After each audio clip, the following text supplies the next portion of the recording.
দেশের ৫৩% ভোটার মনে করেন অন্তর্বর্তী সরকারকে ২ বছর বা তারও কম সময় থাকতে হবে। এই সরকারের মেয়াদ ৩ বছর বা তার বেশি হওয়া উচিত বলে মনে করেন ৪৭% ভোটার। নর্থ সাউথ ইউনিভার্সিটির south Asian institute of policy and governance SIPG পরিচালিত একটি জরিপে এমন তথ্য উঠে এসেছে। বিস্তারিত সাইরাস মাহমুদের রিপোর্টে।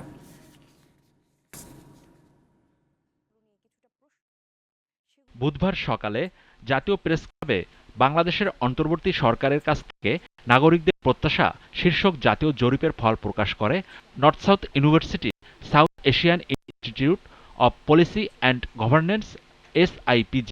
গবেষণা প্রতিষ্ঠানটি জানায়, গত ৯ সেপ্টেম্বর থেকে ১৯ সেপ্টেম্বর দেশের ৮টি বিভাগের ১৭টি জেলায় মোট ১,৮৬৯ জনের ওপর এক জরিপ করা হয়।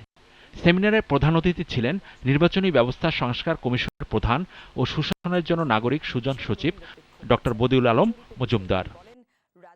ডক্টর বদিউল আলম মজুমদার বলেন, নির্বাচনী ব্যবস্থা ভেঙে পড়েছে, জনগণ চায় এর সংস্কার।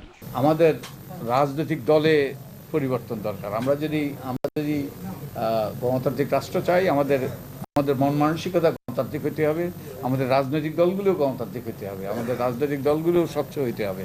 এই যেই মর্মান্তিক ঘটনাগুলো ঘটল, কোনো হিসাবে তো প্রায় ১৬০০ মতো ১৫০০ কতজন মৃত্যুবরণ করেছে। তিনি বলেন, অংশগ্রহণমূলক ও নিরপেক্ষ নির্বাচন অনুষ্ঠানের জন্য যেসব বিষয়ে পদক্ষেপ নিতে হবে সেসব ব্যাপারে সুপারিশ করবে কমিশন।